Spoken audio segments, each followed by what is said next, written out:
This is the 20th season of Bass Talk Live.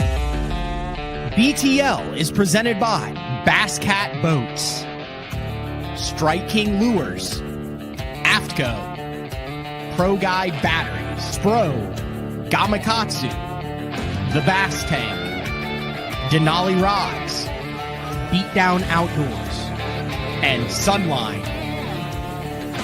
BTL coming at you.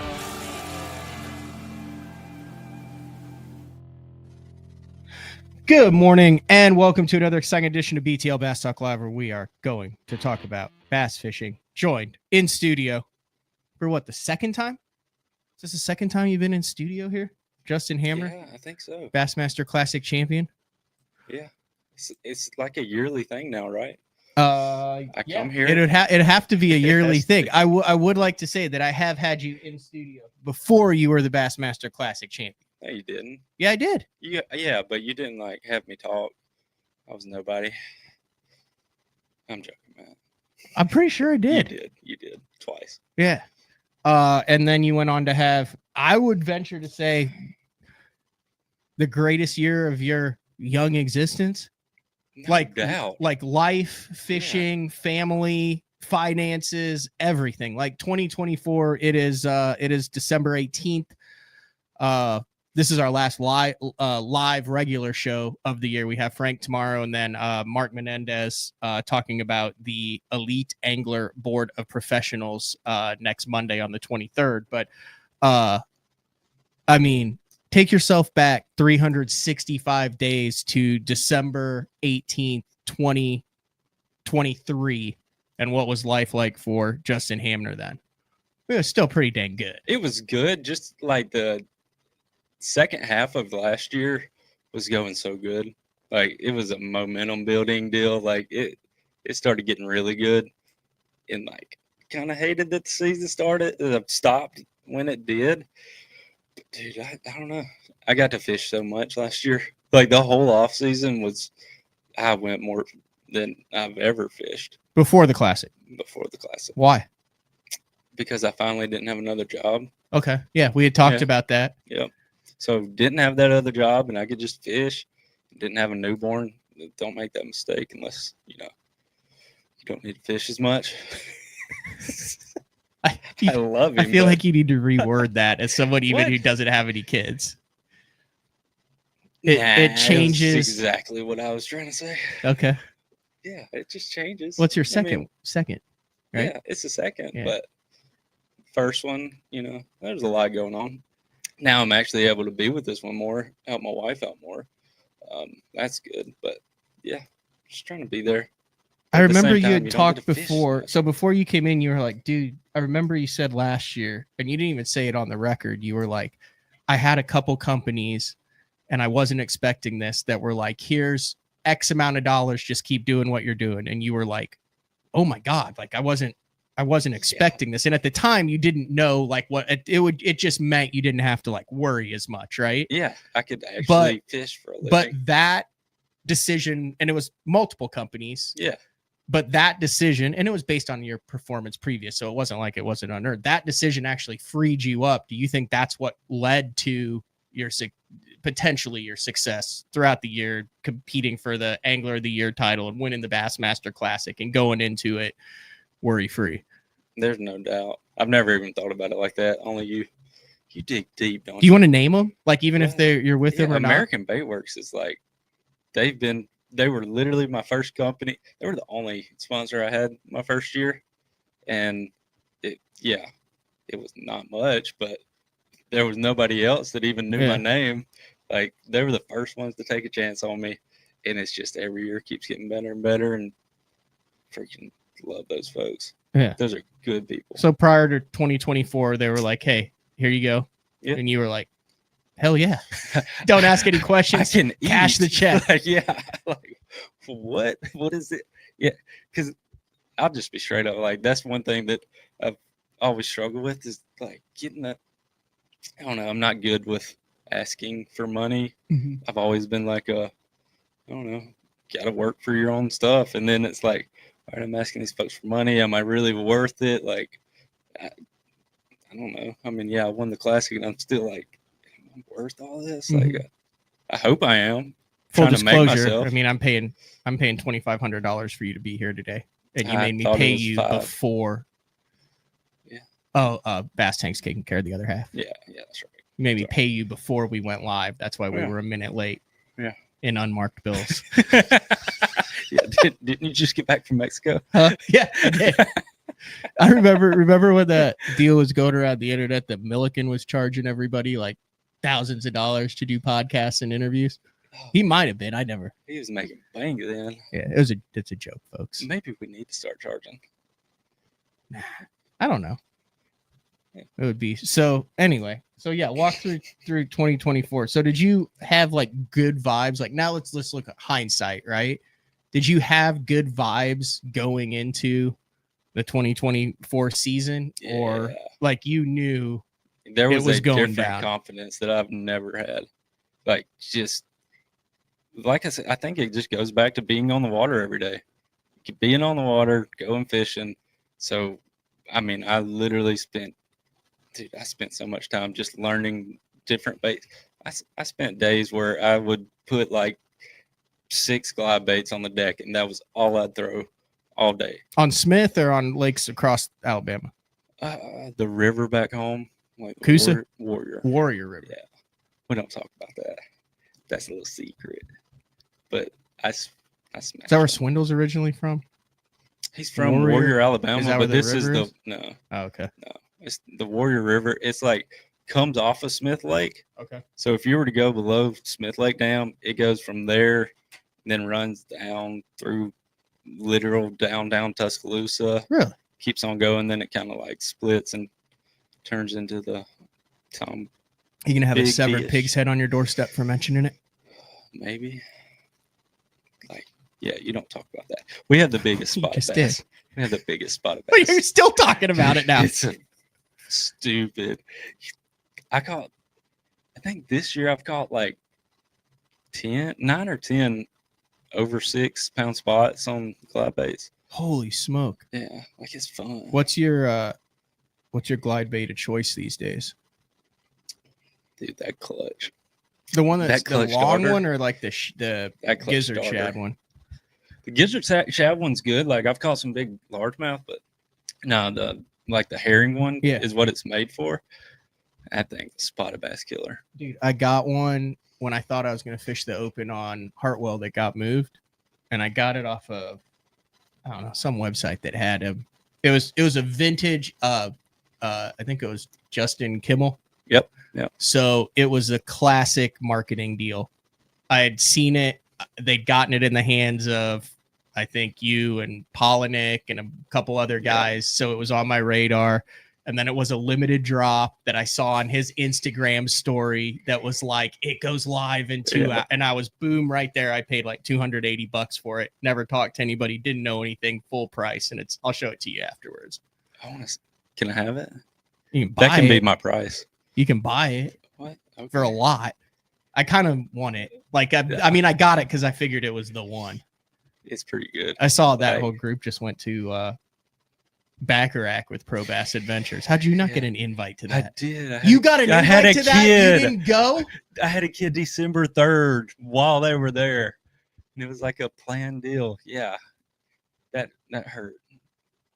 Don't bring that up. It's a sore subject. Do you do anything to those? The herring darters or whatever they're called to make them like right. It has never even been in the water. It's in like one of those like foam cases that's like on the bottom and the top. Yeah, and then yeah. I've got my what are the other glides? God, I'm losing my mind in my old age. There's a lot out there. No, the ones that look like the shads that started all that Spro works Oh, the with. KJB. Yeah. Chad Shad. The Chad shads. How did I Yeah. forget that? I've got my Chad shads in there, and then they're actually not mine. I rent them. I literally rent them. You rent them. I rent OG Chad shads From who? Juice. Oh my God. When you make that kind of money on hair jigs, you can afford glides. See, my problem is I go through too many. Like, How do you go through 'em?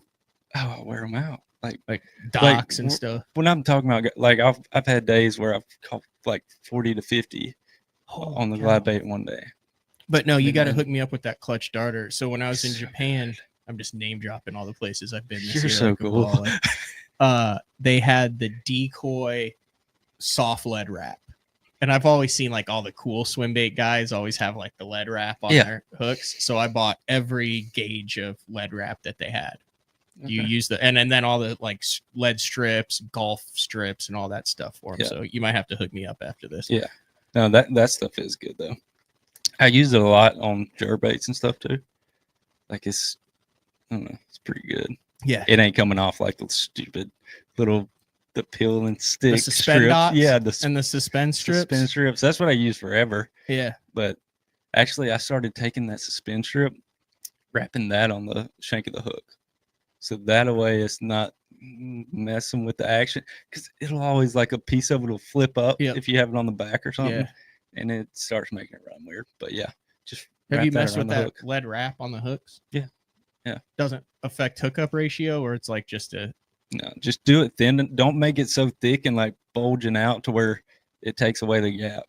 So if you got a big enough hook, obviously don't matter as much, but like that clutch is like a number 3 or whatever. Yeah, number 3 hooks. I think it's 2 on front, 3 on back. Anyways, be careful with that one not to do like too much. But that's like the only tuning you really got to do with those. Just get it weighted right. What I think made me buy it, like I said, this is a lesson. This is like there's like a college course here, and because I see a lot of stuff, and then I have access, just like that. But that was one where I was like, "Yep, no, that's worth my $300." There's like a drone shot of, and I think it was Polinick. Have you seen that? Yes. Where like there's like a lay down, and then he's in the derby and he makes the cast, and you see that dart. I don't know anything about clutch or the swim baits much, but you see that darter like going like that past the lay down, and then you see like the 6-pounder come out, like notice it, and then just charge it and just engulf it. You know what I'm talking about? Yes. That was literally where I was like, okay, I need one like of those. Over and over. Just, I don't know. Those drone shots are so cool. But yeah, like what's so cool about it is the way you work. Like, don't ever use a rod tip. Don't like try to do all that.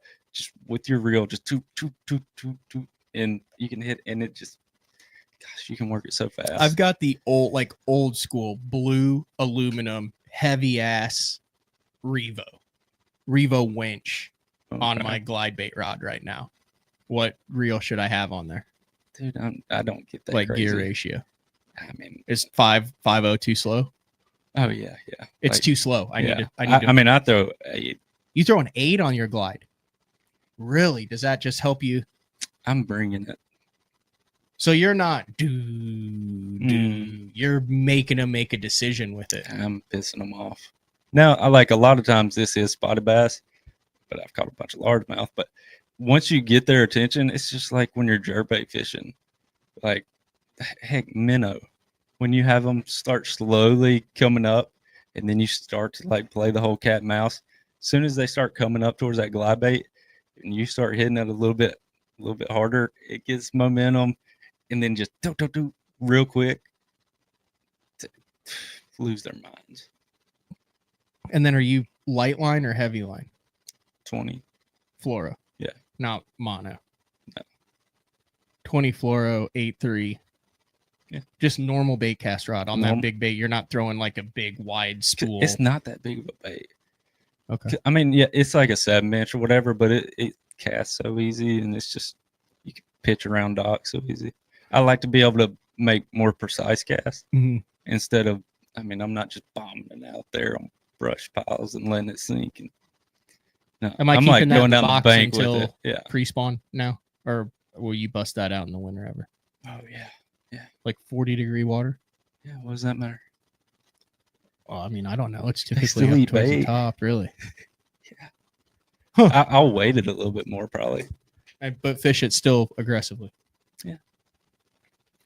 Like, I think that's one of the misconceptions we've had. Unless it gets like stupid cold, yeah, it don't matter. How many, like the whole buzz bait in the wintertime deal, whatever, when it's snowing. It's like one time in the 80s and everybody talks about it. Okay. Now. They just reposted that on Bassmaster. Yeah, but it still happens. But I'm not talking about that. But like, fish are more aggressive than we give them credit for in the winter. That's some of the best. Did days. you know before you were able to see how they reacted that they were aggressive? Yeah. So you would catch them like that, Yeah. just blind fishing them. I mean, obviously not the darter or whatever back then, but like, yeah.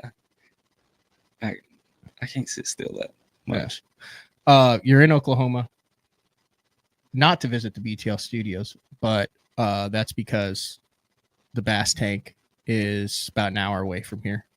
Yeah. And you are getting rigged and ready to roll for the 2025 Bassmaster Elite Series season.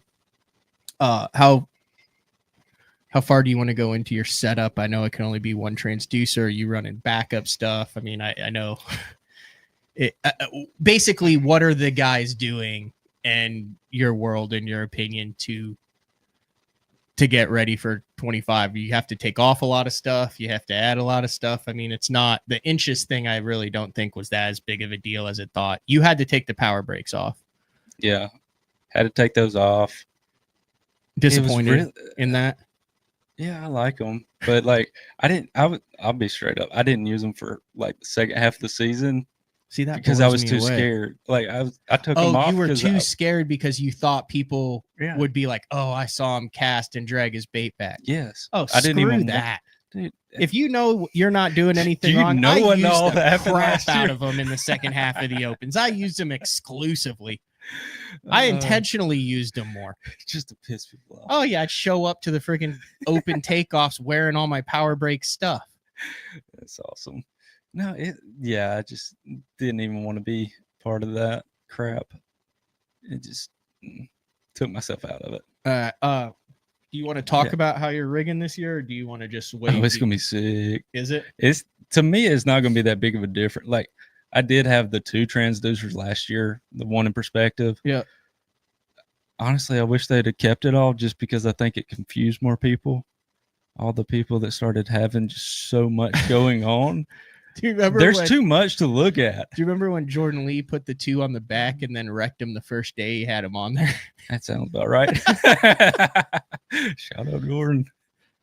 But you know what I mean? Like it's gonna simplify the live scope. Mm-hmm. You have one transducer to look at, one screen you're looking One at. approved transducer. You're not confusing yourself looking at 12 different screens. Are you carrying a backup with you? Like, are you going to have 2 black boxes in case one goes down?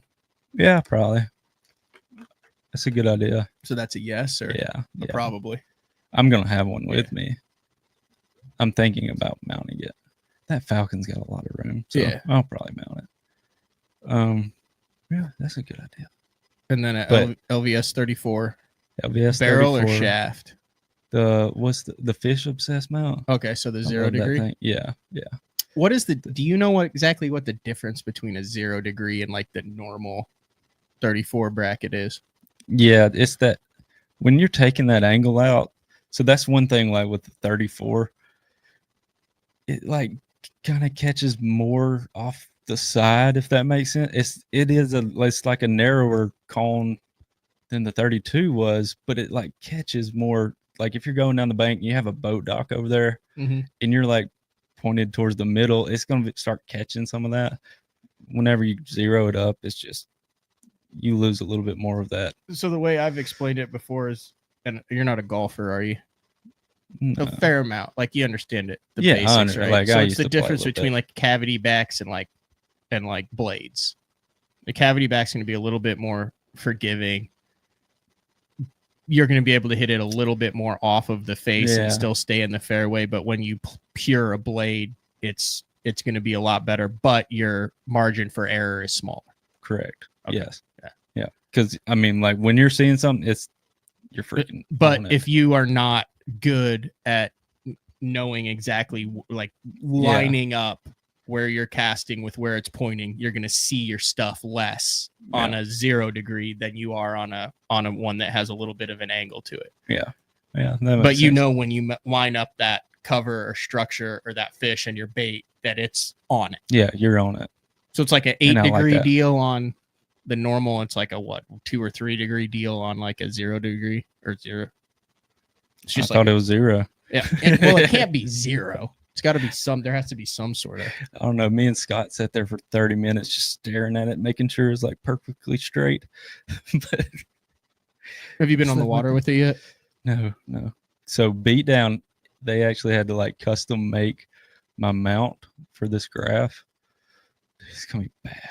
You don't want to talk about the graph yet? I mean, it's just watch the videos. Okay. Yeah. Is that what most of the guys you think will be running this year? Or? No, I think I'll be the only one. Huh. Yeah, and I think it's an advantage. I think it's a big advantage. An unfair competitive advantage. It might be an unfair competitive advantage. Kidding. How good it's going to look. I say that joking. So I recorded probably one of my favorite shows of the year yesterday. It was really, we actually went like an hour and 30 minutes. I forgot to run commercials, everything, with Mark Menendez that'll run on the 23rd about the Elite Angler Board of Professionals. Okay. That was just announced. Your thoughts on that? Like, what is the general overall consensus of the Elite Series guys, the guys that you talk with, run with, good, bad, indifferent on this board that then kind of works with the head guys, Chase Anderson, the guys at Bass, to make things happen? I think it's could be one of the best things that's ever happened for bass fishing, honestly. Like, now that we actually the stuff that happened during the off season when they would release something, there would be like the whole information rule that just kind of got slid in with the electronics thing, and then everybody freaked out. We got it overturned. It's going to keep that kind of stuff from happening, but it's basically now we have a seat at the table, and it's going to be everybody on the Elite Series puts up their vote. It's not like one person's being able to decide anything. Everybody goes in their vote. It's majority wins regardless. And now we got to say so. So I think it's great. A 6 angler panel. Yep. John Cruz, Mark Menendez, Lee Livesey, Drew Benton, Alex Weatherall, and Ben Milliken. And I think the key is it's got rookies, sophomore. It's got guys that are all different levels on it that are representative. And then each guy, like if you have a suggestion, a beef, a question, then you can bring it to your guy. MLF does a similar thing with the BPT. Okay. Yeah. But you bring it to your tribal leader, whatever it's called. And then Lee's my tribal leader. One of the things of talking to these guys that seems to be key is everything is a vote right now, to where it's not just like, it seems like most guys are like this, and then you can railroad something. Like everything is a vote that will be made known what the results of that vote are, because that group is completely independent of BASS. It's really Chase and Bassmaster that said, okay, we're going to recognize you, we're going to work with you, but it is not part of Bass at all. Correct. Yep. It's completely us. Like the whole payout structure. Like we voted on that 4 or 5 times, like just to keep narrowing it down to what the majority of people wanted. I think that's awesome. And then like for the rules changing stuff, like there's some different, just like the way that some of the rules are worded, we got changed just to take any of the stupid like workaround gray area kind of crap, trying to take that stuff out. And like, I think it's pretty cool just because we sent them the results for the payout structure, and then Bass like, yep, this is it. Okay, let's do it. That's pretty cool. Yeah. Mark kind of goes into in-depth on Monday on how you guys kind of came up with that payout structure and how many different options you had in the voting that you went through to get to it. So that'll be a good show. All right, we'll get back to the fishing here. Mark will be way better for that. Yeah, no, he's been doing it for like 34 years. I'm not asking you about details. I know better. Yeah, I just like to fish. We'll take our first break of the show. When we come back, get back into the fishing. I want to dive into the Angler of the Year race, because kind of coming down to it, it was like, holy crap, Hamner's going to win the Classic and the Angler of the Year in the same season. So I want to talk about those last two events on Champlain and the St. Lawrence. Justin Hamner in studio to wrap out the 2024 2024 season of BTL on December 18th. We'll be back right after this. The new Puma STS has been redesigned from the ground up. With the angler, design, function, and performance in mind, nothing on this new offering was compromised, and the only thing carried over from the previous version is the name. Based on the Soft Touch series hull that started with the flagship Jaguar, this new model is nimble and performs incredibly well at all speeds with either a 250 or 300 horsepower engine. Featuring a new 96-inch wide-body footprint, this hull measures out at 20 foot 7 inches in length. Industry-leading design coupled with tournament-winning performance. The Puma STS.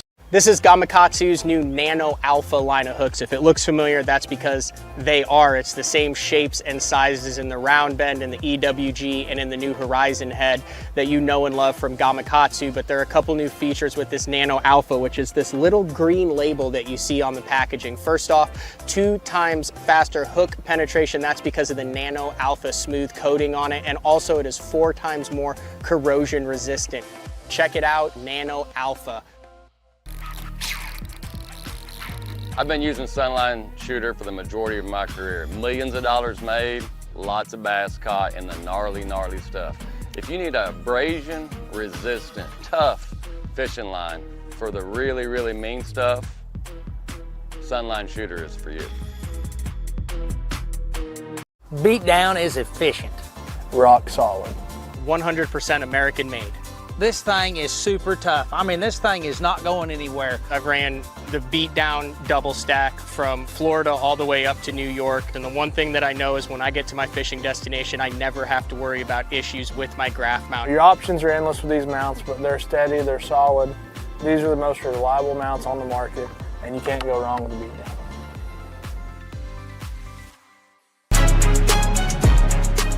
When you're ready to hit the water, Denali Fishing has you covered. Regardless of your skill level, from beginner all the way up to tournament pro, Denali has rods, reels, and tungsten to get the job done.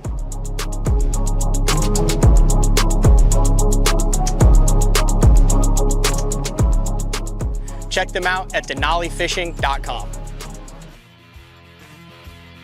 All right, welcome back. BTL on a Wednesday with Justin Hamner. Hey, if you're watching live, we have a lot of people in the live chat right there. So this is a Justin Hamner Bass Tank autographed hat, and there are a number of those at the Bass Tank because I don't mail things out very well. So we have the go-ahead from Scott Palmer, owner of the Bass Tank, to give away 2 of these Justin Hamner autographed Bass Tank hats that'll come to you from the Bass Tank. And then what were you saying? I don't want to get that wrong. What were you saying about? Do you even want to? I didn't screw that up. Screw it.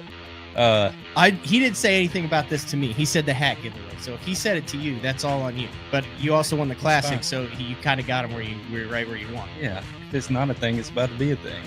Yeah. Whoever, if the person wins and they're a Bass Tank customer, meaning they've purchased anything from the Bass Tank to where they can go back through, and if your name's Jim Smith, it's like, oh yeah, Jim Smith bought some screen cleaner, marine electronic screen cleaner from the Bass Tank last year. $100 gift card to the Bass Tank. Yep.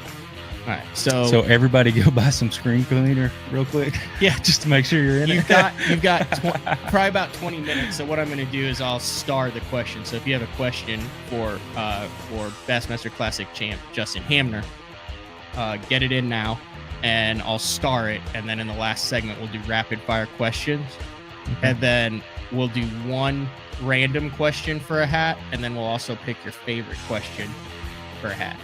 Okay. And if you are a Bass Tank customer, if you purchased something from the Bass Tank previously, additional $100. Yeah. How's that sound? All right. So your season was nuts. 14th to kick things off at Toledo Bend, 3rd at Fort, 26th at Harris Chain. You had a 55th at the St. Johns River. Then you went 16th, 9th, and 10th. So going into the last 2 events of the year, you had that classic win in there. You were right in the mix for Angler of the Year, looking to become the first guy, I believe, since Kevin Van Dam to win the Classic and the Angler of the Year in the same season. Talk a little bit. I haven't talked to you since then. Talk a little bit about what that chase was like. Did you feel pressure on it? Had you already had a good season regardless, and it was what it was? Or was that something that you really were like, my God, this is probably a once in a lifetime shot? The last one. I hated it. Dude, that sucked. What sucked? The pressure or the fact that you didn't do it, or both? Really? Like the whole year, like I didn't have any pressure. And then for whatever reason, like, so, you know, before our last two tournaments, we had the ICAST, and it was like, oh, this is what, 2-month break or something stupid.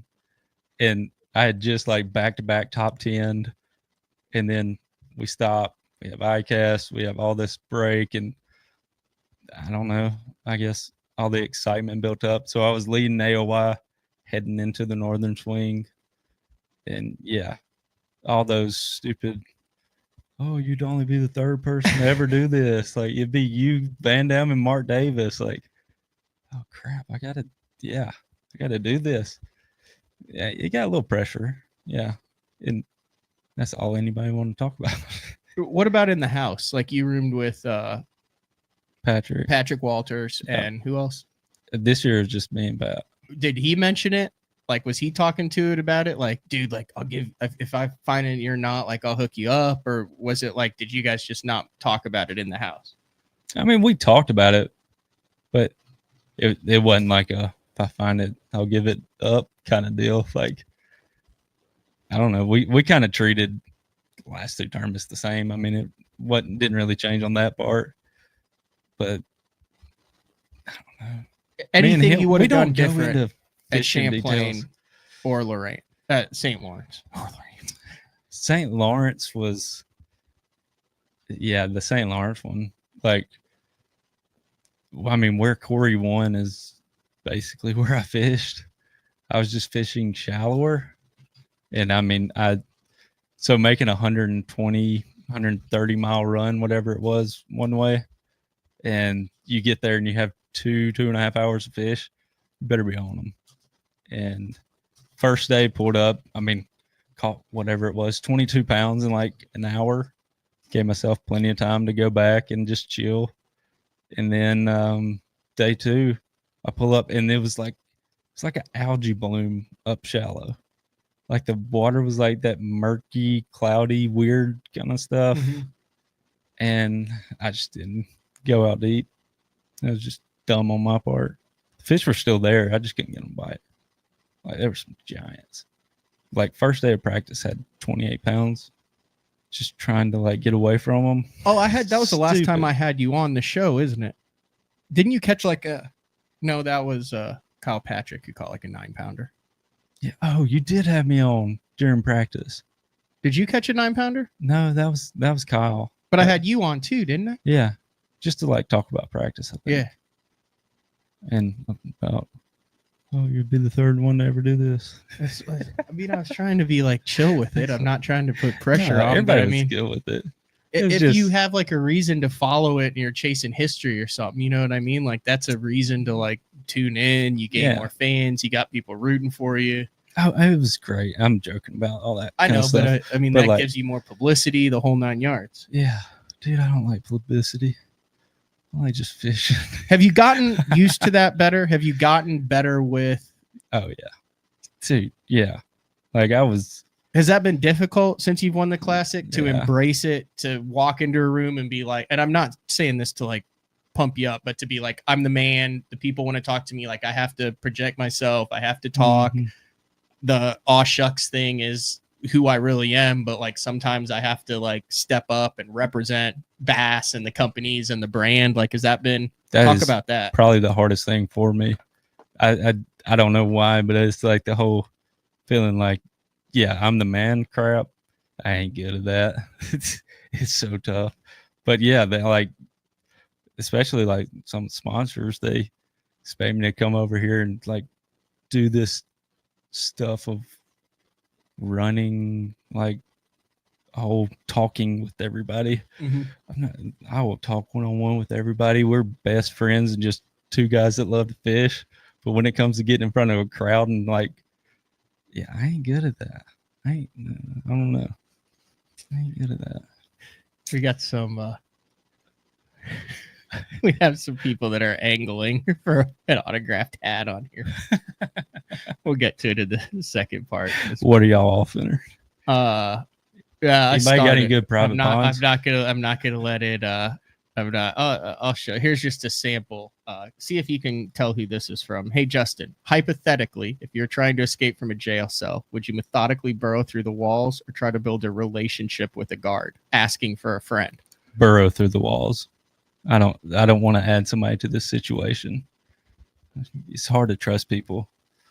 Yeah, I'm burrowing. Prison Break style. Would you care to guess who asked that? You may or may not know. And think about it. This is a question you should be able to get because you can't see a screen. Was that Scott? No. Okay. You fish against him. Hypothetically, you're trying to escape from a jail cell. Would you methodically burrow through the walls or try to build a relationship with the guard asking for a friend? Kyle Patrick. No. I have Come on. no earthly There's idea. Ben.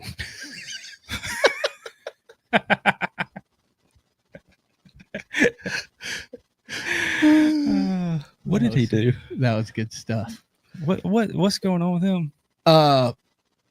So what's going on with him is, from what I've heard firsthand, is probably going to last a while, right? Like it's not by the time they get to it and stuff. So, I mean, he's able to provide updates and talk about it, but there's a lot of different layers and agencies and people and timing and things that are going on with that behind the scenes that it'll all work itself. I feel like, after having talked to him at length and a couple other people, it'll all like work itself out in the long run. Okay, good.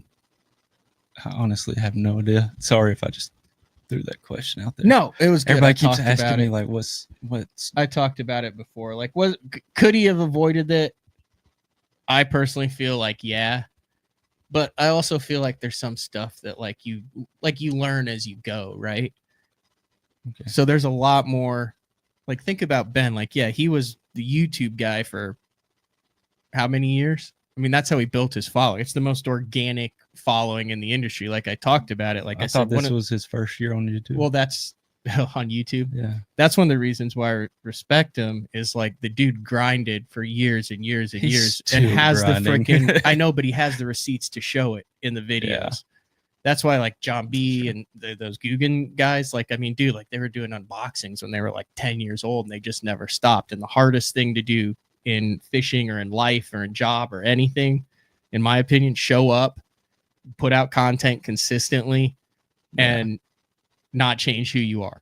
Yeah. And Ben has done that from the beginning. But then there's a whole nother mega spotlight on you once you become an Elite Series angler. Would you agree with that? Like, especially like once you won the Classic or even once you made the Elite Series, like people watch and follow. And I mean, I don't know what that's like, but I mean, I've talked to guys and it's like, do you feel like a spotlight, like do not do anything wrong? Yeah, that goes back to why I took the power brakes off. Like there are extra spotlights, and I can only imagine how many spotlights was on him. Like there was so much when he just came in, all the hype around him and everything like that. And then, I can imagine. And he's a little polarizing. Like 100%. That's how he makes money. Yeah, is the polarizing. So stuff. That just adds fuel to the fire on some folks to like try and burn him. But down. you felt that, like you have felt that as an angler, like when you're on the water, like you have to 100%. And that's just the price you pay. You go over the top of making sure you're doing the right thing. Yeah, no doubt. And if you're just a year in and you have all that, like it's easier to make mistakes when you don't have a massive spotlight on you and you're like, okay, that's not going to happen again. Yeah. But when you come in and it's just boom. Jeez, all these rookies got thrown to the fire this year. Yeah. Yeah. And I think that was another thing that just brought so much more on them. It's like guys were looking to try to get anything that a rookie was doing. Sucks that he was in that group, except for all of them Mhm. guys.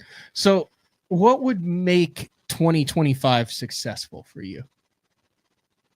Like, what would you deem a successful 2025 season? Win Classic and AOI. That's it for the rest of your career now. That's That's how what I'm you're going going to for. gauge a successful season. I want an AOI real bad. Like I like the Classic's the holy grail, no doubt about it. Like that is freaking amazing. But like AOI is just different, dude. What did you learn about your AOI run this year that'll help put you in the mix for the AOI in years to come? So it doesn't get talked about very much, but that 55 at St. John's River was the biggest day the year for me. I was in 102nd out of 103 after day one. And then I freaking swung for it. But I won the Classic. I'm good on points. I don't have to worry about it. I'm going swinging again on day two. Because I was like, that's the only place I can think of to go to try to come back. And yeah, so being able to take those chances like that, and that just like really made me realize if you're going to go for it, freaking go for it. So how does that relate to a club guy, a BFL guy, a Toyota guy, a guy who's fishing the opens where, you know, you have to be consistent to win Angler of the Year, but you almost just did both and you're saying go for it. Yeah. If you're aiming for number one, probably going to be in the top 10. Well, are you going to zero more too? You have that chance, but then like I literally swung for the fences. What does that deal. mean? Explain what that means. What are your options? I hate that's the most overused term. So explain what a swinging for the fences means when you're going through an entire tournament. Not going to a backup plan to salvage the day, in my opinion. When you go to a tournament and you practice for 3 days, right? You have places that you can go. All right, I can safely get a limit here. Yeah, probably do pretty good. Throw those out the window. You don't even look for them or in practice. I know you're going to come across it just trying to find, the winning spot. Probably, like, I don't think I ever like go out trying to look for that. But honestly, you're crossing it off the list because you don't think it has winning or top 10 potential. Yeah, I'm not wasting 30 minutes of my day doing that. I'm going to try to catch the biggest fish every time. But let's say you don't have a spot where you think you can win or top 10. Then are you going to make the best out of what you have found, or are you going to go searching for something and hope you find it in the tournament?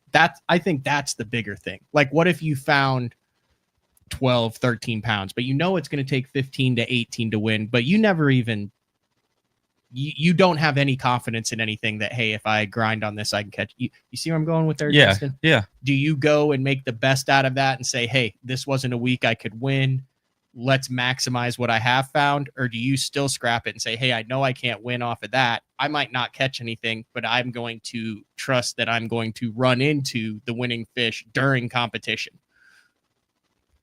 That's where I struggle in the opens. I think that's where a lot of people struggle. Okay, I don't think I've ever. I'm sure I have, but it never. That mentality of I don't have the winning fish going into a tournament. I always feel like I got the winning fish. You've never gone into a tournament just like, this sucks, but I'm gonna figure it out. Yeah, you've never gone into a tournament like that on the Elite Series, that where you're not on them. You just never all the time. I'm not on them. Like I've had terrible practices, but you're this confident year. You can figure it out. During the tournament. More open to expanding, and I think that was one of the biggest like growing things for me, was not just trying to make the best out of the little I got. Yeah, is not afraid to start give somewhere me that I've an never. Example. Fork this year, dude. I caught I think it was 2 fish the first day. They were like 2.5 pounders of practice. Yeah. Second day was like, I think I caught 4, and the biggest one was 3 pounds. Were you trying to catch him? Yeah. Oh yeah. My God, Patrick wasn't like, hey man, like Patrick was struggling with me. Really? Yeah, Okay. we were both struggling. So you guys were like, oh my God, we're. Yeah. No, you weren't because you're Patrick Walters and Hamner. Well, so yeah. you're saying we just So- haven't found him yet. Like we're closer to figuring it out. Yeah. All right. You're not freaking out after 2 days at any point then. Like it hadn't crossed your mind like, you know it's going to take 40 a day. Yeah. I'm like, yeah, me and him actually were kind of slightly panicked about that one. Just like we did not know how to get a bite. Like legitimately. The final day of practice, I caught one and I think Patrick caught 2 or 3. Okay. I caught 1 3-pounder, but I went into like one little area and I saw like 2 big ones looked like on a tree. I'm like, if I can just figure out how to get them to bite, like that'd be cool. So I started like right there on them. Wasn't happening. Went over to where like I did see a couple on bed, but we had that big cold front. Mm-hmm. It's like maybe they pulled off the beds or whatever, and like caught an 8-pounder, caught a 7-pounder, ended up catching 11 out of that pocket. Like Just because you saw one in there on the last day. I of saw practice. one that looked pretty good. Yeah. Same way with the classic, that creek where I pretty much won it out of. Mhm. I saw one follow my bait. I caught a 2-pounder in there. It's like a spot. And then I had a tree and saw a big blob follow my jerk bait. That was it. Are you used to being called the classic champ yet? Or, has it sunk in yet, actually? Like, is that part, It has part now. of who you are? Yeah. It's pretty freaking cool. It's sunk in now. What's the difference like- between Justin Hamner pre-classic champ and Justin Hamner now post-classic champ 6 months?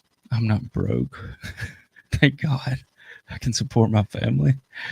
Like straight up. That's been the biggest thing. Has for that me. helped with sponsor deals going into 25? Yeah. Yeah. Yeah. Big time. Like, in basically, stupid. like, have you turned companies down being like, hey, like this section is Yep. closed to me, and they'll be like, well, what would it cost? And then, Yeah. Really? That's awesome, dude. Yeah, it's freaking crazy. Like, it's nuts. I can provide for my family. Like, we're about to build a house, and yeah, it's weird. Always being so broke that you couldn't like do anything, and now it's kind of bad because my 5-year-old little girl, like, I ain't never been able to buy her like all the frivolous things or whatever. Dude, I spoil the crap out of her now. It's What's a problem. frivolous thing for a 5-year-old? This stupid little Barbie doll that she sees when you're walking through the Walmart or whatever. And I was like, yeah, go ahead, get you 2 things. Let's go. Have you I know there's like a lot of guys who like invest in fishing companies. Some know about it, some don't. Is there any like industry stuff that you have been like, yeah, I'll do that, but I want a piece of it? Oh, Like, yeah.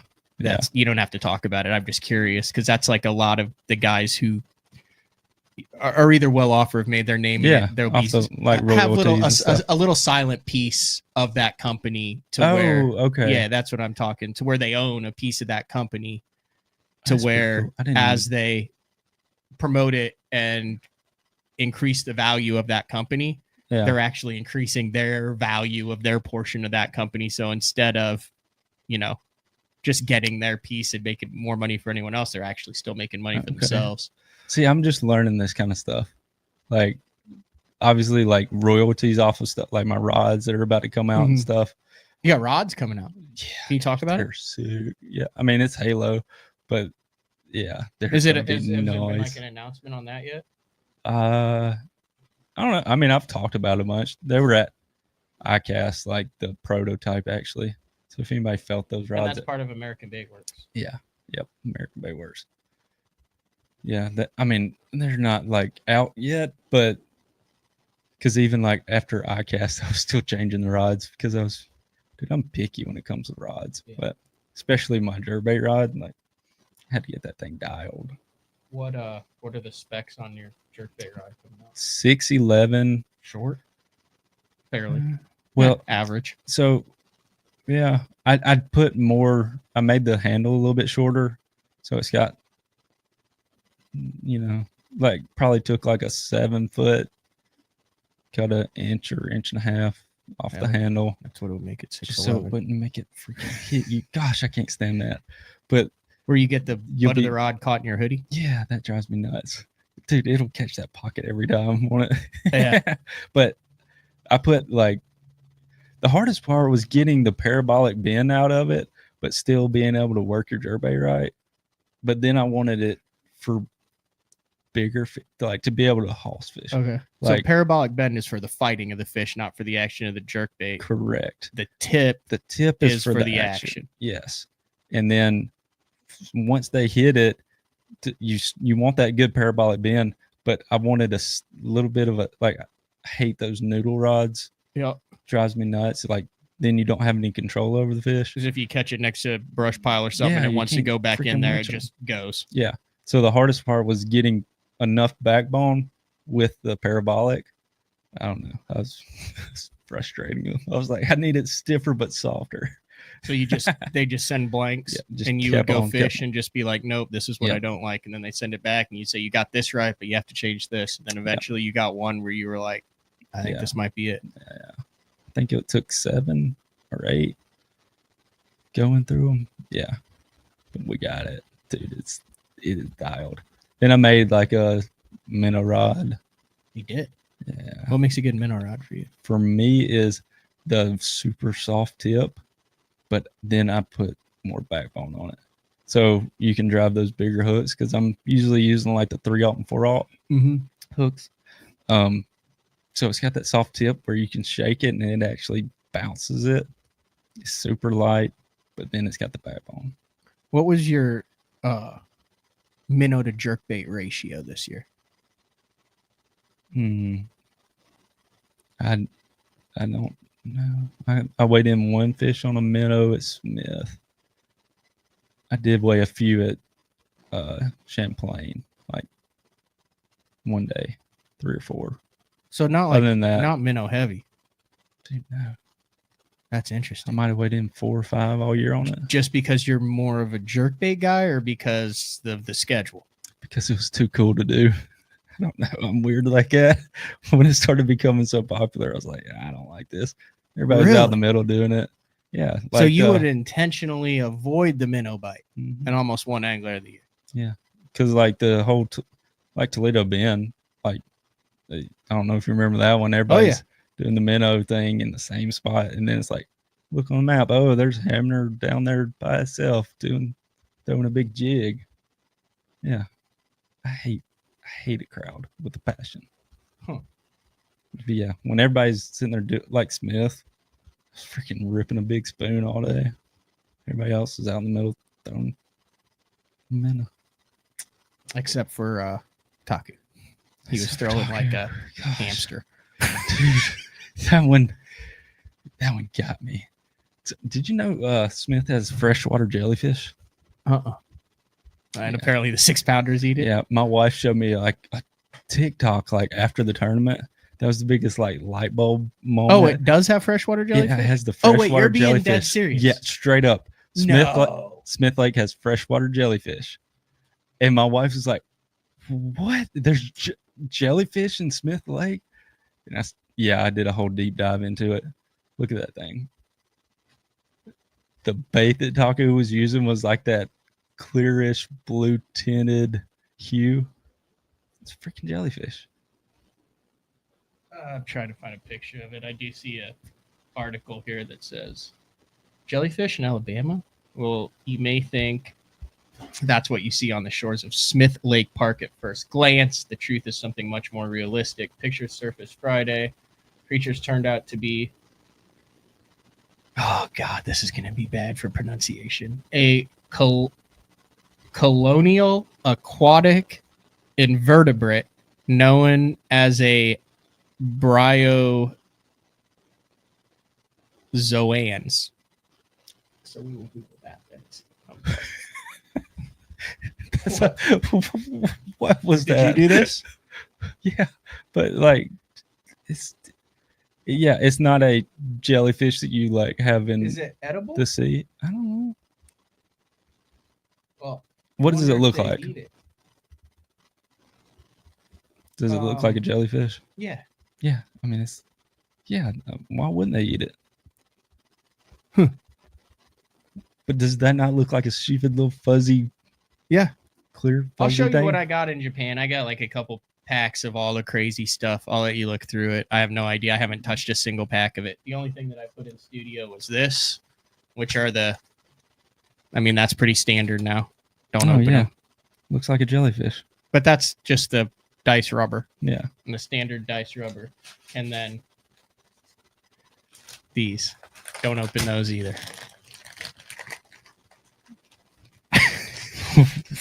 What? I spent like $18 on a pack of those. You got to catch a fish on it. I can't open it, dude. I only got one pack. Well, that was stupid. So that is, does it say 1/256 of the actual size of that alien creature? Yes. Did you put 1 to those dice rubbers in 261. your pocket? Yeah, they're gone. They can't be. I only bought 3 packs. But it's got Japanese writing. And But stuff. it goes don't even know how to read specifically it. for the. It's specifically for my background here. How is there not like botulism growing in that live well water? Because, like, it's sealed. Oh, It was sealed, and then it was notary public actually like watched the whole thing go down and then actually signed it. That was pretty from cool. when he won the classic. I should have done that with you this year, yeah, should have. but I wasn't backstage. You know what I was doing when you won the classic? I was in the top Rodeo? row drinking a $13 beer, eating a $9 hot dog. Heck yeah. As far back away, like I always that. like to do that every Yeah, single just one. get out Now of that I there. don't have to work do interviews or anything at it. I take the final day of the classic in every year for the last like 7-8 years as a fan, and I go up and I buy the biggest beer or drink that they have. I go to the very top row that I can get to, and I sit there and I watch it from start to finish. Turn my phone off, and that's it. That's pretty cool. Yeah, Dude, you got to get there. I thought I was at Grand. So cool. I was top 10 after that Bass Nation I at saw Grand. that. So I went to the grocery store. I was staying at a really badass little Airbnb, and I'm literally like, I got stuff for breakfast, and I walked past the freaking tea section. I kid you not on this, and I bought a gallon of Milo's. I never even opened it. I bought a gallon of Milo's tea, and I put it in the garage. And then Courtney got there, my girlfriend, and she's like, "Well, you're not a what's with the tea?" And I was like, had to buy it, man. Like there was Felt zero, right. yeah, there was zero chance that I could not have a championship event on Grand and not have that in the fridge. That's so cool. Every spot that you fished in the classic that was on TV, this was 240 boats, had at least 25 to 30 boats in it at all times during that tournament. Sorry to the locals that actually fished those spots. Where I wanted to fish and stuff where I fished, I saw maybe 4 boats the entire event. Oh, you're welcome. I was not in that area, and I was asking someone, I was like, did I screw up or something? Because like there's 250 boats out here and I have not seen anybody in 2 days. And they're like, oh, you haven't been here. And I was like, no. So That's wild. in the tournament, because I only practiced 1 day for that, but in the tournament, as I was driving from takeoff down, it was a parking lot. That's crazy. Yeah. I want to go back there and just see what it's like now. Yeah. Those fish are probably so scared of freaking jerkbait. You want to see some cool Japanese stuff? I love Japanese stuff. So like, this is oh, dude, I'll have to show you this stuff after. And when you have to get back, your boat's going to be done today, and then We're you're hitting good. the water, right? yeah, Look at hopefully. this. This is what line are you with? We'll see. You can't keep What is that either this? because it's part of the 5-pack. That is Visible Tomato, Sunline Visible Tomato. That is actually like one of their best sellers over in Japan. Why? It's for some saltwater fish. I don't ask me. I just thought it was badass that it was named Visible Tomato. What do you mean for saltwater fish? It's for a specific, so they have like 65 lines over there. 65 to 80 different lines. That line is specifically for type of saltwater fish that they fish for over there. I'm not sure why it's colored like that. I mean, it is traffic cone orange. I mean, it's bright. So what, you remember like the old Cajun line? Yeah. Like the red Yeah. is supposed to be invisible or whatever? Yeah, if red is transparent, it disappears underwater. So they claim? Or if it's Or translucent. is it true? Yeah. It had the little, I do remember the old Cajun one. So I'm wondering, like, that's what I was wondering, if that was like what they were going for that, or. I have no idea. And then I'll show you one more thing. This was pretty cool. So like big old school Rapala guy. So like that's the regular G11. So I was up at Grand Marais, which is my favorite town in Minnesota. Little bitty town.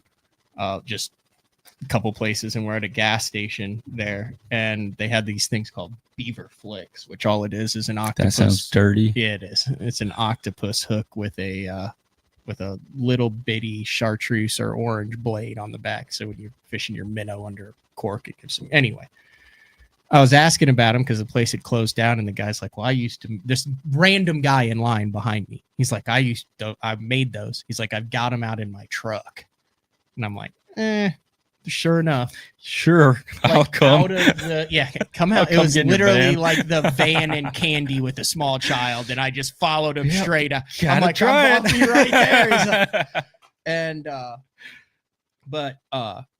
so he got me on the beaver flicks, and then he breaks open these boxes of original Rapala floaters, and he's like, "Well, if you're going up to Canada, like that's the F13, right? Yeah. The floater 13. Look at that color of F11 that he had. He got me for $18 on that. I'm sure you can buy it some places. That's like a one-off custom painted baby walleye F11. You ever seen that? I mean, it's got like the dead eyes and everything. Yeah. Have you ever seen that color or anything? That's pretty cool. Isn't that neat? That's so I cool. bought one and I didn't even open it. Yeah. No, I'd say that they actually did a good job painting that one. It looks just like that eyes. baby walleye. Do they eat baby walleye? Do bass eat baby walleye? It doesn't matter. This guy sold me on it next to his van. I'm just curious. You can see those right there. You Like- can see that walleye pattern. It has to be. I don't know if it was like a special run, because if you look on the side, it says on the bottom it says F11 live walleye. So I do got a question. Just talking about what smallmouth eat. So gobies, obviously they eat them full of protein or whatever. Yeah. What would happen if you like just fried that? A goby? Yeah. Is it like just a little protein ball? Just fry it whole? No, I would think you would want to cut the head off. I would treat it like remember they used to call like the channel catfish like peanuts, and they're the ones that are like 14, 15 inches where you cut the head off, and then you gut them, and then you skin them, and then you just fry them whole. Yeah. I would imagine that's how I would attempt to eat a goby. They're a little squid. We need to try goby. Anybody that's tried goby, reach out. Because it would probably just fall right off if they even have rib bones. I would imagine that any of the bones would get fried. Yeah, they're so tiny. I want to try it. But I would want to skin them if you could. Just like a little bite. Not with the head, though. Just a little nugget. The fins would be very crunchy and delicious. I think it all would be. If it's that good to smallmouth, it's got to be pretty good. Here. There's this place. I'll go down a rabbit hole with you, Matt. You can Google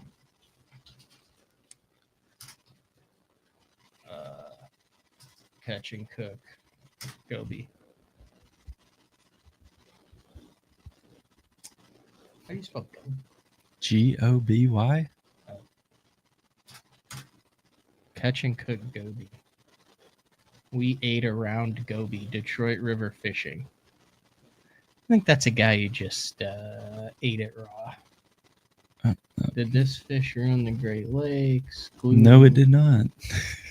Thea and goby fish. Tilapia catch and cook. There's really not much out there. Oh. Catch and cook goby.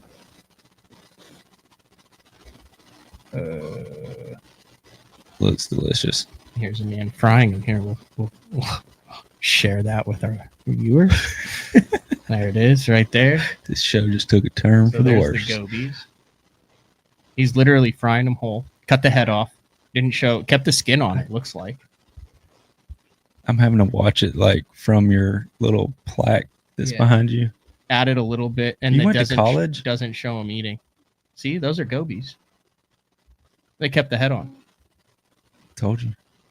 Fry 'em up. I did go to college, University of Oklahoma. You know what they did about 4 weeks ago? Oh yeah, yeah. That was stupid. We sucked. Dude, That was- I had that was tickets to embarrassing. go to that game and didn't go. Thought it was gonna be a blowout like we it were was. sitting here and we were gonna go hang out with Brad Hallman at the tailgate. Yeah. And then we found last minute cheap tickets for like $150 in the nosebleed section a piece, which, you know, everything else was insane. But as it got closer and closer, the tickets got lower because OU kept sucking and sucking. Yeah.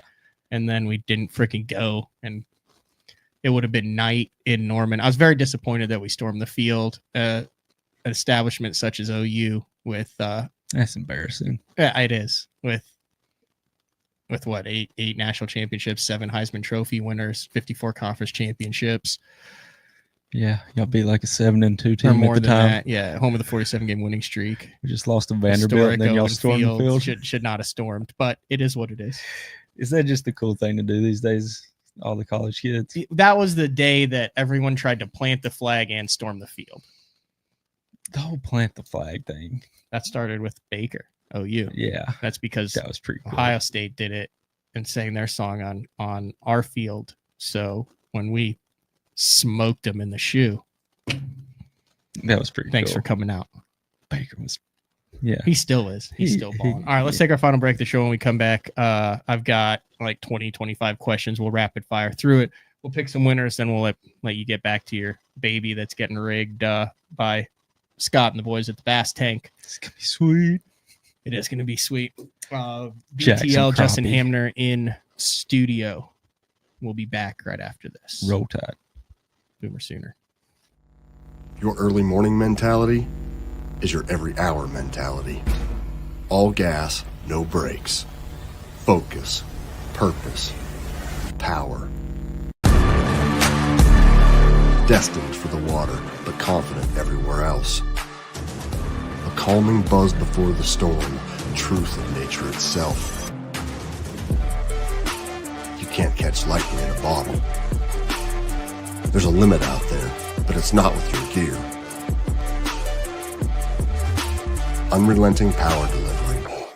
Unparalleled weight savings.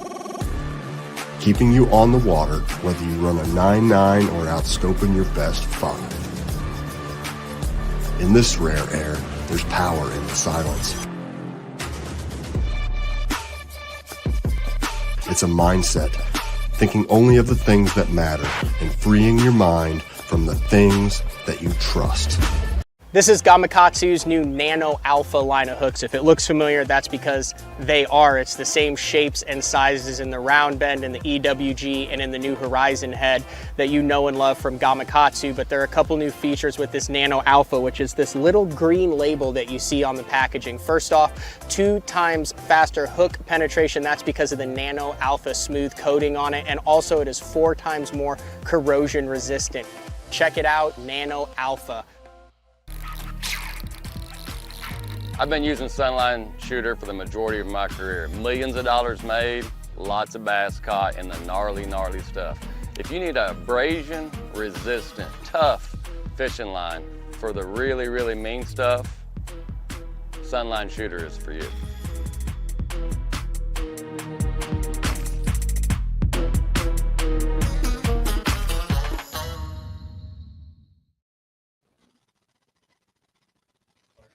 Welcome back, BTL on a Wednesday. The one and only Justin Hamner in studio. And Justin was he was talking about the St. Jude tournament. We got some really cool stuff that we're doing coming up with that this year. Potentially at the Classic at Fort Worth that we'll be able to announce soon that if you're on the fence about attending that Classic, this might push you over the edge a little bit. Plus, then I'll probably be there. yeah, no, you'll be at this event. We're working with some Elite Series. It's awesome. Just the people have gotten on board with that, and then this year also rooming on the opens. I think everyone has. If they haven't, I'll say it. Rooming with Matt Steffen in the opens this year, and Blake Schroeder, who I roomed with last year. He's freaking awesome. If you know him, he's one of those dudes who like came on that I didn't know, and then you find out later he's won like 3 BFLs, like on Rayburn, like one of those kids who's like really, really good. Yeah. You know what I mean? Oh yeah. You ever been around someone who doesn't realize how good they are because they're just kind of getting into the serious tournament fishing, but they'll like say stuff or do stuff to where you'll just be like, dang, that guy's like really good. Yeah. Yeah. And he doesn't even, to him, it just makes total sense, but it's like a ballsy move that makes total sense to him, or he finds fish that you would never even considered looking at. Yeah. That's Blake. That's fun. And so you're going to have like, 2 roommates that make the Elites super again? low key, super mellow. He was in the mix this year, but like, you know, he went and did something stupid not stupid. He went and did something very risky at St. Clair, which based on this conversation was smart, but it was like, you know, you get there and there's a condition. Well, if you've never faced that condition before, you don't know that you need to just be like, it's done. So, you know, you burn 6 hours there, but you'll never do that again. Dang, or, you know what I mean? Like just stuff that you have to learn along the way. And I mean, just a couple of decisions and he'd have been on the Elite That's what I was about to say. Year. So without that one slip up at St. Clair? He had one other deal like that at the Mississippi.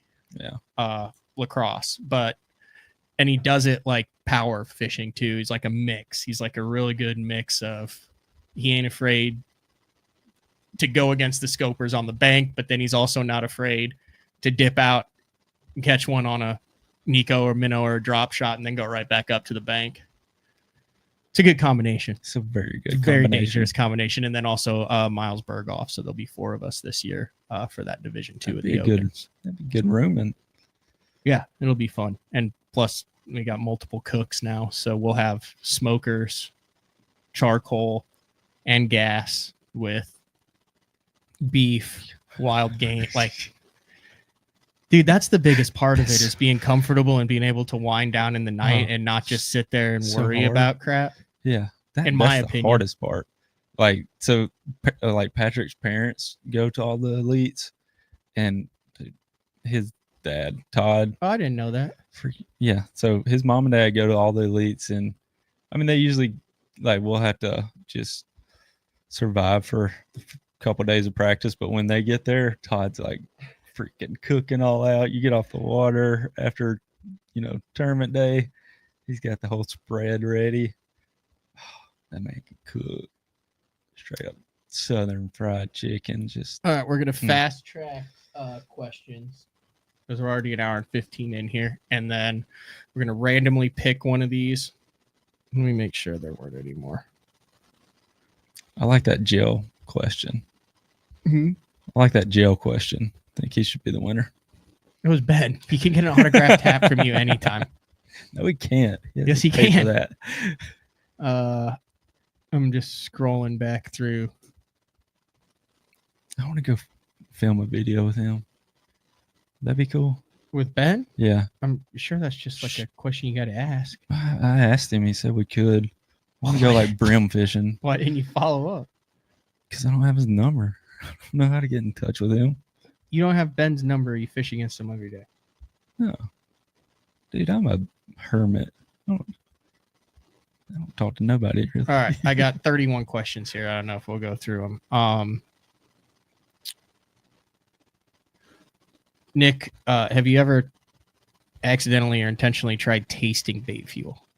Oh, 100%. Yeah. Like there's ads where I put like the little stick, whatever, like chapstick on my so that face. would be like he applies it on his lips at a tournament. So no taste. A little bit. Like you can taste like a little bit of a salty taste, but yeah. Not much. Dave wants to know, did you finally get a deal with Milo's for 25? No. That's disappointing. So disappointing. I thought that was. I mean, yeah. I thought that was a done deal. What they offered, that wasn't. That was the last time I talked to you. You were like, dude, they wanted to give me like 6 months for T vouchers or something. Yeah, which is cool, but like, come on, dude. I had like a whole Google Analytics of like their sales, dude. For the second day of the Classic to like 3 days after was their highest sales of tea of the year besides 4th of July. So Nick wants to start a hashtag boycott Milo's tag. Yes. You can't do that. Winner. You can't do Winner. that, but it's still So good though. all right. That was a good question. That was a good question. Keep track of these. So then we'll pick one of your favorites. I'm just reading them for the first time too. So if there's one in here you don't want to answer. Justin, from an angler's perspective in bass, is the drama really as bad as it is portrayed in social media? Nowhere near it. Like, we're just like, wait, what happened? And then it's like, it starts getting blown up just by everybody else. And then all of us are like, wait, is like, what of that is even true? And yeah, no. It ain't. Honey bun toasted or microwaved? I haven't had it toasted. Is that a thing? I have no idea. I thought maybe it was. Oh, I love just straight throwing it in the microwave, make that little plastic bag blow up. DC Bassman, what body of water is on your bucket list? Rainy Lake. I want to go to Rainy Lake and get lost. Isn't it Rainy Lake? Lake of the Woods? Lake Not of the the one Woods. Gussie lives on is Lake of the Woods. The one where it's just like a million islands and you just. It's every lake up there. I think it's Lake Okay. of the Woods. Okay, I want to go there. I feel like that would be a fantastic opportunity next year to do some off-season filming with two classic champs. Yeah, that'd be pretty Do you have cool. any sponsors in common with him? Not anymore. What Unfortunately. lure did you catch your first bass with? Kyle would like to know. Carolina rigged 5-inch zoom chartreuse peppered lizard on a Carolina rig. Yeah. Was it big? Heck no, it was like Tuscaloosa. It was like 10-inch spotted But bass. you remember it. Oh yeah, I remember. Like that was the first, because I remember going to, like, we would always eat at my grandparents every night. My grandmother cooked, but yeah, I remember going to like my granddaddy and just freaking out because I caught it like all on my own when I was like, I think it was 6, and it was like my cast. You know, freaking caught him by myself. I mean, I caught other fish, but like, yeah. Back to it. Do you like to crappie fish? Rob asked that. Yes. I'm not crazy like you are. I'm more of like I'm nuts, dude. You're nuts. Like, I don't go the hardcore going for 4-pound crappie. Like, no. But like back home, I mean, they'll be just stacked under some bow docks, and I love like shooting the jig under there. Yeah. That's pretty I fun. wish I could actually talk about it like I want to. You go hard. Mm-hmm. Oh, dude, like I'll show up to a bass tournament and just be like, I got kind of the starting lineup like lined up. Like if it's big, I'll be like dialed in. But like if I know I'm crappie fishing in 2 days, I'll have like all my stuff, like, I mean, meticulous. I don't do that. Just so someone else can sell it. I do it when it's time to eat some crappie. And I release them. So good. Scott wants to know, does a high profile tournament like the Classic intimidate you, motivate you, or change your approach on how you make decisions on the fly? The motivate, absolutely, and the decision making. So that was actually probably one of the other big reasons I did so good during the season, was keeping that mentality of nothing matters but first. But that also goes back to not having to worry about points. So put a little Worst star by that question. That was a good question.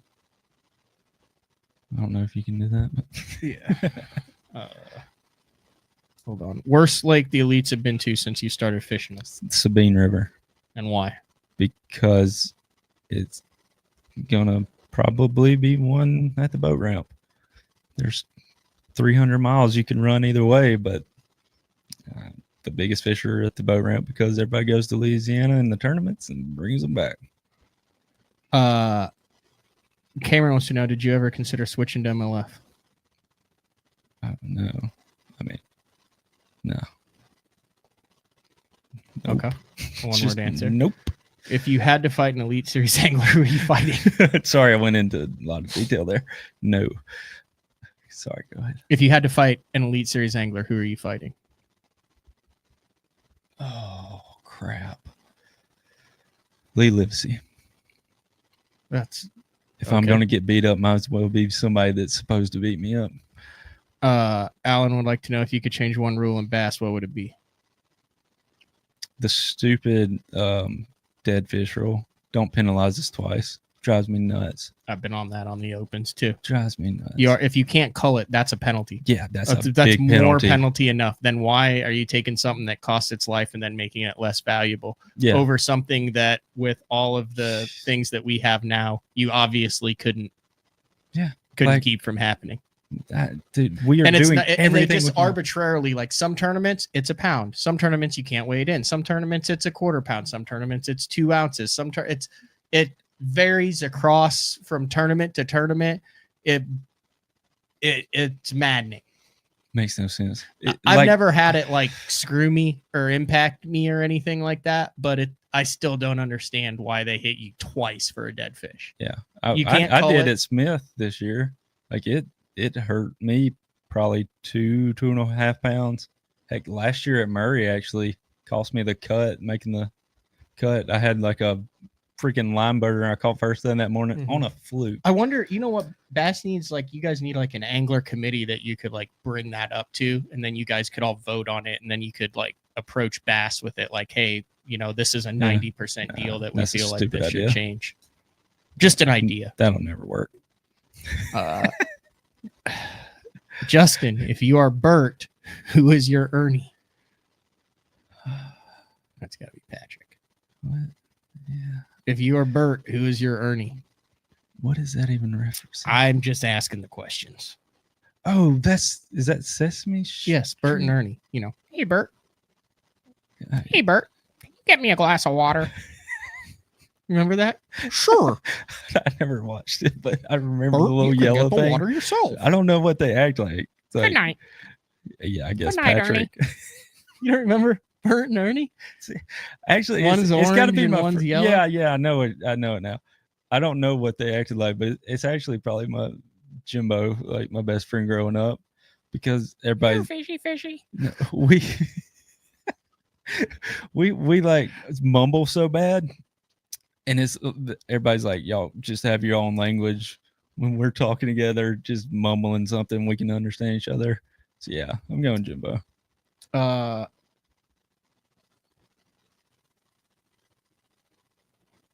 Patrick's like too opposite of me. What is one thing that you either didn't expect to happen, that happened, or that didn't happen after doing something that only 54 people in the world have accomplished, which I'm assuming is winning the Classic? So what's something that happened after the Classic that you didn't expect to happen, or that you did expect to happen that didn't? I think. I expected to get that Milo's deal. That's for dang sure. What I didn't expect to happen was to be sitting like in the pit, whatever, on NASCAR, like with the headsets on. That was nuts. Like literally like 2 of the little pit, whatever the little stand things. Yeah. Like I'm in there, like the guy, there's like 3 it's guys. The guys that are spotters and the they have chief freaking like 6 computers. Each of them have 2 computers each, and they're running all the analytics on the car and stuff. And like I got the headset on, listening to what like the whole conversation between the driver and the guys running it. Freaking Michael Jordan was like 2 whatever spots over because he's a team owner. Did you get to meet him? No, I turned him down. He wanted an autograph. I ain't got time for him. If you had to pick one Elite Series angler to replace DeBoer to lead the Tide, who would it be? To what? To replace their head coach at Alabama. One Elite Series angler to lead the Tide going forward. Matt Herron. He'd whip you them would boys. You would rub the shape. wishbone. You would be like the wishbone or the option. you would be like freaking Barry in the 80s with the Sooners, just right up the middle every single time. Trust me, it's gonna work this time. Just beat them to death. Your predictions for the first big storyline of the 25 season. The first big storyline, dude. I hope it's not And let any me of know this if any of negative these crap. stand out to you. Tell me, like I said, I got 1 star right now. Oh crap! I forgot again. I don't know what the storyline would be. Hopefully, it's like, yeah, not a clue. Just don't make it negative. Just please. I hope it's not Chris would like to know if you're going to put out more content on YouTube next year. negative. Yes, a lot more. Got a guy, freaking my camera dude, like trying to get him just full time. It's been hard, but I think we're going to be able to get it. Just get that faster. And Chuck just mentioned this is out. Like if Milo's doesn't, y'all sweet tea. I mean, there's I've that had connection. a lot of people. There's that connection to the fishing there. Yeah, I need to talk to Darian. Yeah, that'd be baller. That'd be pretty cool. Hey, wasn't he just on Shark Tank? Yeah, I think they got a deal. Okay, so he's got some He money said, to "Hell yeah, play they're with. rolling in it." Let's go. Yeah. So you are going to put more content on YouTube. Yes.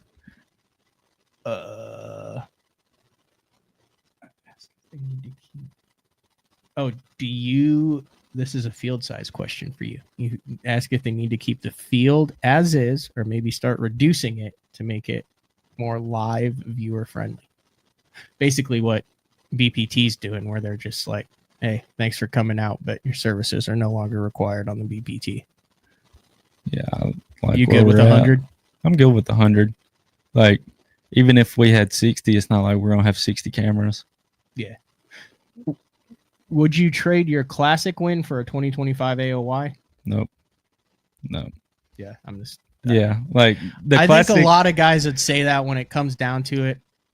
I think every single guy who hasn't won a classic yet would pick, even though the AOY might be more prestige. I can't imagine a single angler that would pick the Angler of the Year over the classic if it was an either or. Do you? No. I think that the AOY is more of the bragging side of it, of like, it's because it's just so much harder to do. But dude, there's a bunch But of guys it's that like- stay in this 10 years past when they should, financially, physically, or mentally, and it's for that one reason. Yeah, because it truly is chasing that. life changing. They're not even that, they're chasing that damn trophy. Oh yeah, no doubt. Because if you think about how many guys, have gotten close, like you've been close before. Think about how many guys have gotten close. It's that freaking And carrot. tasted it and gotten it and been on that stage and been there, and then they're not anymore. That sucks. Like, I think that is Yeah. the main reason. That's the main reason why Bass is so strong.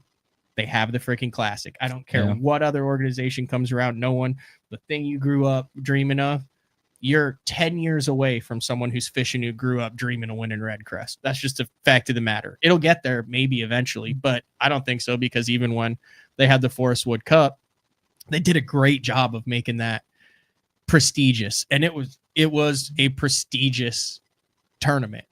Still wasn't the classic. Not the classic. Yeah. No, I don't think anybody would. Honestly, I don't think. I anybody can't would think of a trade that. single. That's a good question. You want to star that one? Yeah, we're gonna have to start that one. I mean, just because of everything that comes along with the classic too. Like, for one, that's like the dream when you're growing up as a kid. Like, you pretending that you just caught the fish that won you the Bassmaster Classic, and freaking, I'll tell you, the greatest thing is when you're coming into that arena and you get to pull a fish out of the live well and freaking hold it up. Oh my God. Does that seem like it takes forever, or does it seem like in a blink of the eye that whole arena thing is done? Like that final day, like when you're doing all that, did time slow down or did time speed up? Was it an out of body experience looking I back don't on it? remember a lot of it. Like the whole confetti, like doing the snow angels in the confetti on the front deck with my little girl. Like, people were like telling me the next day, like, oh, doing the confetti angels, like that was so cool. I was like, yeah, my daughter's adorable, whatever. Like, no, you did it. I'm like, what? Like, So you I had to go back. I blacked out. legit did not remember that. Yeah, like there's a lot of that night that, yeah, I don't remember. Not because you were And then I had inebriated a or anything, baby. just because. Oh yeah, just of- like, dude, it was a freaking crazy. If somebody was, I know there was people backstage. If somebody was backstage when Adam weighed in, I know because there was a bunch of people like lined up right behind the curtain, and they were like filming me while he was weighing in. If anybody's got that footage, can you send it to me? That was, Who was filming you? Just random it's people? just random people with cell phones. So that was right before you walked out on stage. That was the Yeah. last moment of your life before being a classic champ. Yeah, but that's also when, like, as soon as I heard his weight, You like, knew you'd won the I classic. knew I'd won it, and I lost it. But it was so cool because nobody was talking to me. Mhm. Everybody, like, I'm just sitting there by myself. That was one of the coolest things I do remember. Have you even looked at the schedule for next year? Yeah, I don't remember it. Okay. There was another good question. I know there's 3 title fisheries, and I suck on title fisheries. Yeah. Did you get the win and bait situation straightened out on the classic? How did that ever? Was there a final story to that? Because you were throwing a couple different baits and stuff like that. Yeah, well, I mean, I don't know what you're asking. I know what I throw. Yeah. Who are you with in 25? I guess is the question that when it comes to that. I'm gonna make my own jerk bait. Oh, really? Yeah, Okay. yeah, it's gonna be so cool. Do you have a hard bait sponsor right now? Not right now. Okay. No. That answers the question. Yep, I'm gonna make a jerk. Did bait. I It's say gonna that? be Did I sick. answer that diplomatically? Yeah, we're good. Okay. I mean, you ain't getting in trouble. No. I'm excited about that. Like, Do you have a company that you're gonna make it with? yeah, Oh, sweet. it's gonna be bad. Like, they literally told me, like, don't care about price point, money. Just make it. Make the best thing you can possibly make, and gave me like 2 guys. One of them's like just stupid bait designer. Other one's like real good with the whole computer designing, and like, yeah, dude, it's gonna be stupid. I'm getting to finally make it. It's gonna be like 3 jerk baits of what I want in them. I'm taking a little. Are we like a couple years away from that though? Year and a half, probably. I'm hoping by the end of next year. Should be out by the end of next year. Pete said, get the story about the giant you caught at Fork. What? Pizza? Pete Brandt. That's the name of the guy who asked the question. Oh. He said, get the story about the giant you caught at Fork. Oh, that fish was so cool. So it was on that pocket I was talking about earlier where I saw, the big one. So I went in there day 1 of the tournament, and I saw it like suspending on a stump or whatever. It was like halfway, 3/4 way up. Throw the jerkbait by it, freaking just shoot straight to the bottom. Like, oh, that's weird. Just like freaked it out. Next day, roll in, sitting on the same stump, throw by it, does the same thing. Day 3, same thing. Roll in there day 4, and she was sitting. I went in there first thing that morning. She was like midway through by it, went to the bottom. Same fish. Same giant Look blob the same area. on the exact same stump. So yeah. So anyways, day 4, I came back that afternoon, and instead of like being suspended on it, she was sitting up on top of it. Through the jerkbait, hits the water, like 20, 30 foot past it. As soon as it gets 10 foot from the stump, she comes off and meets it, going the other. So if you watch, like, I'm working it to the left, whatever, she hits it, and I have to she legit pulls me to the front. Like, I had to walk up with her because she was going the other way. It was nuts how aggressive she got all of a sudden. But yeah. Would you rather meet Bigfoot or an alien? Alien. No doubt. Why? You don't think that's more dangerous? You don't know what an alien can do. You kind of know what Bigfoot can do. Yeah, you can rip your face off. Yeah, some would say Bigfoot is an alien. That's why I haven't seen him. Dang. So if you meet So you're Bigfoot, meeting you're also both. meeting an alien.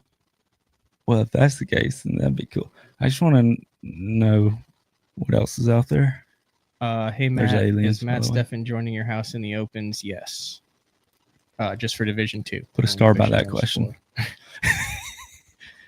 Have you ever seen or used any new fishing technology prototype stuff that we don't know about yet? Yes. Yes. And the reason you don't know about it is because you can't talk about it. Yes. I mean, dude, this is so cool. Actually, people caring about what I think about products now. Because I've always been so weird about like tinkering with baits and stuff. And yeah, now just being able to play with it. It's Ryan cool. would like to know what your weakest technique is that you would like to be better at. A wacky worm. That's, yeah, definitely more. Because I don't have the patience of like, I Who don't know throws a why. wacky worm on the Elite Series the most? Is John it McKinney? Cox. John Cox. Wacky worm, not a Nico worm. Wacky worm. Oh yeah, it is John Cox. Yeah. Wacky worm's the old school. Wacky worm to me is a bait that power fishermen can use and get away with without being made fun of. Yeah. Is that not a fair assessment of a wacky worm, like a real like wacky rig Cinco or something? Yeah. Why is that? That's like the only thing that like if you're with old school power guys and you throw, they're like, ah, nice choice. Nice choice. Yeah. Otherwise, they're respect. like, get out of my boat. Yeah. I think it's because of John Cox. That's Because the he truth, made though, it is cool. it not? Is there It's- anything else that's like 100%. that? Yeah.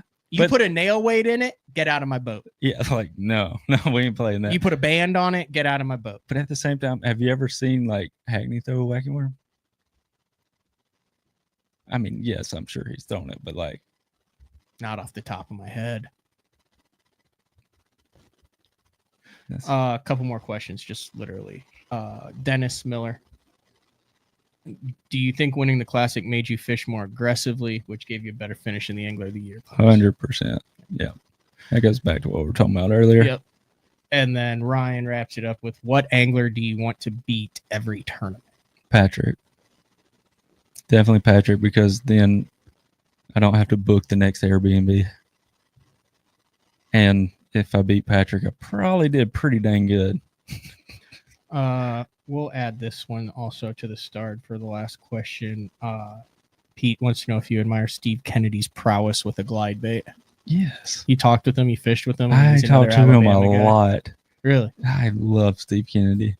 Just talking to him about like how giddy he gets about fishing is still so cool. But yeah, He's throwing that little Petey thing, right? That's his swim bait. he's got a bunch of different. So just quick story about that. One morning before the tournament started, he comes out and he was tying on a glide bait, whatever, and he's like being real careful with him, like just pull up, start talking to him, and he was acting weird about the bait and like trying to hide it and stuff, but also like didn't want to mess it up. I'm like, what's going on? He's like, I'm still trying to let it dry. He got up that morning before takeoff and airbrush painted this freaking glide bait, like because he saw something in the water the day before. Freaking crazy. And one more question: have you ever ice fished? Yeah. That is boring. That is an excuse to go drink beer. Okay, you haven't you've gone ice fishing, but you haven't gone ice fishing. So like my buddy Adam from the Crappie Chronicles and stuff, they drill 150 holes a day. They walk 3 to 5 miles on the ice, and then you drill a hole and you scope, and you're like, they're 60 feet that way. And then they go and they drill, and then when that school moves, they follow them around the ice. So I want to do that. That's ice fishing. See, I started like trying to do that when I went. Yeah. I just like ended up taking the little auger and like going and just drilling holes, stick Yep. the live scope down. Yeah, no, there's two I wanna types. do There's that. types where you just do it and you wait for them, and then but what they're doing, the way that it's transformed the ice fishing industry is they're actively hunting, Searching for fish. and then you have That's different cool. ice conditions on. I don't know anything about it. Just I've gone up there 2-3 times now. Yeah, no, But, that would be fun. You know, you're hunting it. I mean, the cool thing is when you're 40 feet away and you've got a flasher down and the guy's 50 feet away and he's like, here it comes, lift it up, lift it up. Oh my God, it's about whack. And you can like see the auger go through the ice, like right over the school. That's so cool. Yeah. I want to do that. All right. We have all those questions. You had 2 that were starred. One was Scott Turdo under Bastard Fishing. The what was the high profile tournament? Oh, do you treat a high profile tournament differently? Does a high profile tournament like the Classic intimidate you, motivate you, or change your approach on decision on the fly? Or the question about the Classic or Angler of the Year? Pick one of those. Which one of those I like that first one. The first one? Yeah. About does a high profile tournament like Classic intimidate you? Yeah. Motivate you or change your approach? All right.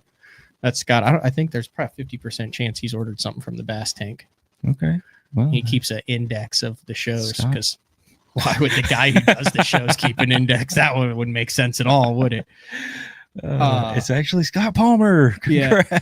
So shoot me an email, matt@basson.com, which I will then forward to the guys at the Bass Tank. Justin Hamner, Classic Champ autograph, Bass Tank. And then if you've ordered something from the Bass Tank in the past, I thought we were giving away 2 hats. we are. And Oh, one's a okay. random question from all the people that are in the question. So I know you can do it a certain way, but I'm just going to scroll back and forth. I don't have the random generator. I'm sorry. Like I said. Yeah. So I'm going to scroll through. I'm keeping this on one. So my mouse is going on all of them. These were all the good questions. And you literally just tell me when to stop and I'll stop. 30 minutes. Okay, I get to just wait and just soak it in. There's only 36 questions. Stop. It is on DC Bassman. What body of water does Hamner have on his bucket list? That's still a good question. Yeah. Yeah. That was one of the questions on that. I So think I changed DC my answer to El Salto. After talking to you, I'm like, dang, I need to go down there. Yeah, I'm going to bust out a I'm reel fun. after this. DC Bassman, matt@basson.com.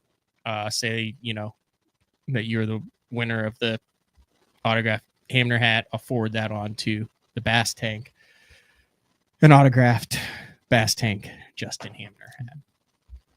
This one has Garmin on the side. I don't know what the actual other autographs are. I know you autographed a bunch that some do, some don't. This is the old school logo. It might be. I'm sure you're going to sign a bunch of the new ones For the right price.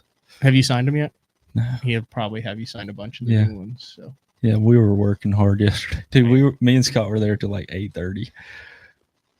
Like, I can't wait for you to see this. I'll show you some videos. all right. It's gonna be so dumb. Let's pull some music up.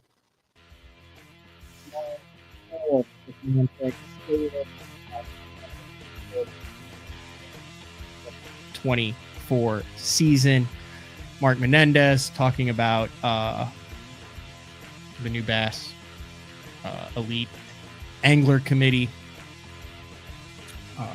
As far as it being the last regular show, thank you everybody for the year.